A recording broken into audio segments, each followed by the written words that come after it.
ఏ దోస్తులు ఎట్లున్నారు? అందరూ బాగున్నారా? నేనైతే బాగున్నా. నేనైతే మేడారం వెళ్తున్నా, ఎందుకంటే ఇప్పుడు సమ్మక్క ఉన్నాం కదా, సో అందరు వెళ్తుండ్రు.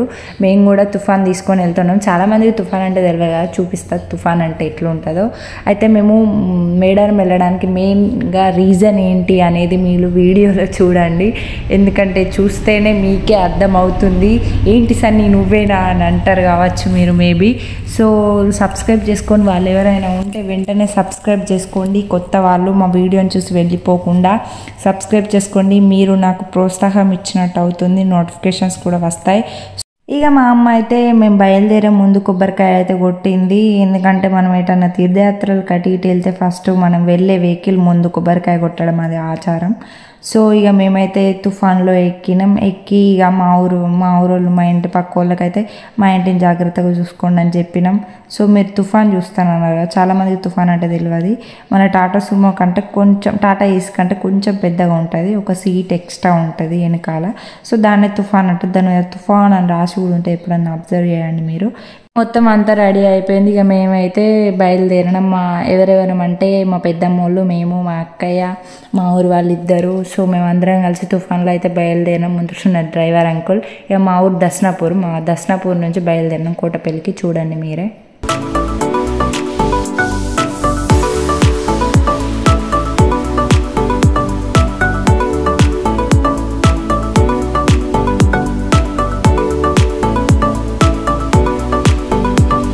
ఇక మనమైతే మొత్తానికి కోటపల్లికి చేరినాం. ఇది మన ఆంజనేయ స్వామి గుడి. నేను ఇక్కడనే 10th వరకు చదువుకున్నాను.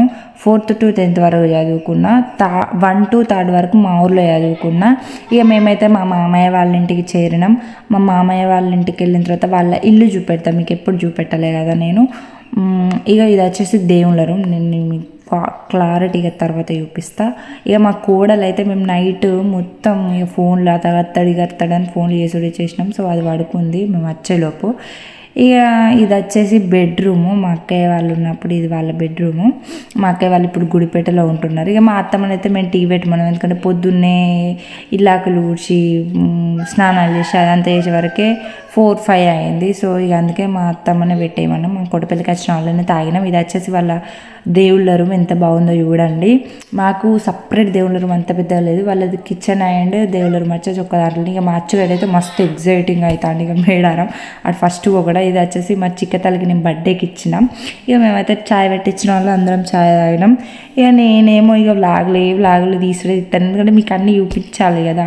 సో ఇక నాకు ట్రైపాడ్ ఉంది, ట్రైపాడ్తోని నా OnePlus ఫోన్ తోటి ఇక షూట్ చేస్తాను. నాది నేను ఒకసారి కనిపించాలి కదా అని అద్దంలో ఒకసారి చూపించుకున్నా. ఇక మా వదిన మొక్కతి ఇంటికాడ ఉంటుంది, దాన్ని బాగా చెప్పేసినాం. కోటపల్లి నుంచి బయలుదేరేసరికి చూసిండ్రా తెల్లారింది. ఇక మా పెద్దమ్మకైతే మొక్కు ఉండే చెన్నూరు పోచమ్మ గుడి దగ్గర, మీకు అందరికీ తెలిసే ఉంటుంది. అక్కడ 5 పోచమ్మలకి మా పెద్దమ్మ అది ఒడిబియ్యం కడతానందంట. సో అక్కడ ఆగినాం. అంతలోపు అది ఒడిబియ్యం కట్టేలోపు మేము అలా పైకి వెళ్ళి చూసేద్దామని, అక్కడ పైన శివాలయం గుడి ఉంటుంది, కానీ అక్కడ దాకా వెళ్ళలే. కానీ కొత్తగా మన బాల్క సుమన్ అన్న కట్టించింది, ఎప్పుడు చూడలే, ఫస్ట్ టైం చూద్దామని వెళ్ళిన నేను కూడా. మొత్తం ఒకసారి చూడండి ఎంత బాగుందో. వాటర్ అంతకుముందు ఇదంతా లేకుండే. నేను ఎప్పుడు వచ్చిన చిన్నప్పుడు కాదు కానీ 5 years బ్యాక్ వచ్చిన. చూడండి ఎంత బాగుందో అసలు, మస్తు ఉంది. మేమైతే కొద్దిసేపు నేను రీల్స్ చేసిన మా కోడలతో కలిసి, కానీ అంత సెట్ కాలేదు. ఇక మార్నింగ్ అంత సెట్ కాలేదు. సో ఇక ఇది చెన్నూరు చూడండి ఎంత బాగుందో, అది అక్కడ కట్టిండ్రు. ఇక ఇది అన్నారం బ్యారేజ్. ఇక ప్రయాణం చేస్తున్నాం. మేమందరం అయితే ఆకలి అయింది, పొద్దున వెళ్ళాం కాబట్టి ఏం తినలే కాబట్టి మెల్లగా కడుపులో అవి వేసుకున్నాం. అంటే ఇంటికంచి కార ఉన్న అటుకులు తెచ్చుకున్నాం. అయితే ఇక కార తెచ్చుకున్నాం. ఇక నన్ను తీసుకోలేదు కాబట్టి మా చెల్లెని తీయమన్నా నన్ను. ఇక మేమైతే వెళ్తున్నాం. ఇక చూడండి మీరే ఎంత బాగుందో. వ్యూ అయితే చాలా బాగుంది. అబ్బా, ఈ మేడారం వెళ్ళేటప్పుడు ఊర్లు ఉన్నాయండి. మన సైడ్, మాది కూడా పల్లెటూరే, కాకపోతే మా సైడ్ మొత్తం బిల్డింగ్లని సిమెంట్ తోటి అవి ఇవి అంతా అయినాయి. కానీ ఇటు సైడ్ పచ్చగా మంచిగా ప్రకృతి ఎంత బాగుందంటే సూపర్ ఉంది అసలు. అన్నీ ఇల్లులు ఎట్లున్నాయంటే అసలు మంచిగా ఉన్నాయి, ఇట్లా మట్టితోని కట్టుకున్నారు అన్నట్టు. ఎంత బాగుంటుంది కదా అసలు మట్టితోని కట్టుకున్న ఇల్లు. మంచిగా మనం అంటే ఇట్లా ఇల్లు తుడవడం అవి ఇవి చేస్తాం, కానీ వాళ్ళు మట్టితో అలుకుతే ఆ రోజు స్మెల్ వస్తుంది. ఆహా, వేరే లెవెల్ అసలు. ఎన్ని ఊర్లు ఉన్నాయి తెలుసా. రంగారెడ్డి కన్నెపల్లంట, బోయినపల్లంట, వేమన్పల్లంట, కాల్వపల్లంట, ఏదో ఏదో చాలా పల్లెలే మొత్తం. అయితే ఈ కంకవనం అయితే ఎంత ఉందంటే ఘోరంగా ఉన్నది. ఎందుకంటే మేడారం అని వెళ్ళడానికి మెయిన్ కంకవనమే. ఆ కంక బొంగులని మా వాళ్ళు అయితే అక్కడ మేము వెళ్ళిన కాడ ఇట్లా షెడ్ లాగా అంటే కవర్ వేసుకోవడానికి మా వాళ్ళు అయితే కంకవనం నుంచి కొన్ని బొంగులు తీసుకున్నారు. ఇక మేమైతే మేడారం వచ్చేసినాం. కొన్ని షాపులు పెట్టిల్లు. ఇది వచ్చేసి మెయిన్ ద్వారం, సమ్మక్క సారక్కని దర్శించుకోవడానికి మెయిన్ ద్వారం ఇది. మేడారంలోకి అయితే మేము ఎంటర్ అయినాం. ఇక్కడ కనిపిస్తుంది కదా, అది జంపన్న వాగు. చాలా మంది ఏం లేరు. మంది ఉండేది ఉంటే ఇంత చక్కగా వీడియో తీసే అంత లేకుండే. అంతకుముందు వచ్చినప్పుడు కరెక్ట్ సమ్మక్క పుణ్యానికి వచ్చిన నేను. చూడండి జంపన్న వాగులో అంత వాటర్ కూడా లేదు. ఇది వచ్చేసి మేము ఉండే ప్లేస్ గద్దెలకు దగ్గరగా తీసుకున్నాం. అక్కడ చిలుకల గుట్టలకు రెండింటికి దగ్గరగా తీసుకున్నాం మేము. ఇది చాలా బాగా మంది ఏం లేరు, చాలా తక్కువ మంది ఉన్నారు కాబట్టి ఇంత ప్లేస్ ఉన్నది. ఇది జంపన్న వాగు. చూడండి అంత వాటర్ ఇడవలేదు, ఎందుకంటే బాగా మంది రాలే కాబట్టి. పుణ్యానికి బాగా మంది వస్తారు కాబట్టి వాటర్ ఇడతారు. అప్పుడు అవి కనబడుతున్నాయి రేకులతోటి, అవి బాత్రూమ్లు అన్నట్టు, డ్రెస్సులు చేంజ్ చేసుకోవడానికి. మేమైతే జంపన్న వాగు దగ్గరికి వచ్చినాం. ఇవి వచ్చేసి ఇసుకతోటి సమ్మక్కను సారక్కని ఇద్దరిని వేసి అక్కడ కొబ్బరికాయ కొడతారు. జంపన్న వాగులో వాటర్ చూడండి కొన్నే ఉన్నాయి, అంత బాగా ఏమి ఇడవాలి, ఎందుకంటే మంది చాలా తక్కువ మంది ఉన్నారు, పుణ్యానికి వస్తారు కదా. ఇక నేనైతే స్నానం చేసుడు అయిపోయిన తర్వాత ఇక నాకు చెప్పలేదు కదా మీకు, నేను మా అమ్మ నాకు పూర్తిగా గుండు చేపిస్తానని మొక్కుకుంది. సో ఇప్పుడు నాకు ఎంటికలు కథం. ఇక 5 కత్తర్లు అయితే ఫస్ట్ జంపన్న వాగు దగ్గర ఇచ్చిన. జంపన్న వాగు దగ్గర ఇచ్చేటప్పుడు ఆయన అంటాడు కదా, తొందరగా నీ అమ్మ ఏం వీడియోలు తీసుకుంటావు నువ్వు అని అన్నాడు. ఎందుకంటే ఎక్కడ మళ్ళా వేరేటోళ్ళ ఎంటికలు తీసేస్తారో గ్యాప్లా అన్నట్టుగా ఆయన బాధ. ఇక మా అమ్మ అయితే జంపన్న వాగులో అన్న జుట్టుని ఇడిచింది, దేవునికి మొక్కింది. నా హెల్త్ బాగాలేనప్పుడు మా అమ్మ మొక్కుకున్నది నా ఎంటికలు ఇస్తానని. సో చూడండి వాళ్ళు ఏం చేసిందంటే రబ్బర్ పెట్టిల్లు నా ఎంటికలకు, ఎందుకంటే ఇటు విగ్గులు చేపిస్తారు కదా. సో అందుకే అటోటి ఇటోటి పిలక లెక్కల చిన్నప్పుడు జుట్టేసుకున్నట్టు పెట్టిన తర్వాత ఇక ఆయన ఏం చేసిండంటే మొత్తం కంగిరి బింగిరి కాకుండా పెట్టిన మందం ఇక గుండు చేసేసిండు. నాకైతే అంత బాధ ఏమనిపించలే. నాకు కూడా తలస్నానం ఎప్పటికి చేస్తుంటే మస్తు చిరాకు. ఒక అందుకు హ్యాపీ, ఒక అందుకు సాడ్, ఎందుకంటే ఇంత పెద్దగానే వాళ్ళ గుండె అవుతుందంటే. సో ఇక హెల్త్ బాగుండాలని నేను మా అమ్మ మొక్కుకుంది కాబట్టి ఆ మొక్కు కోసం ఇక జుట్టు ఇచ్చేసిన.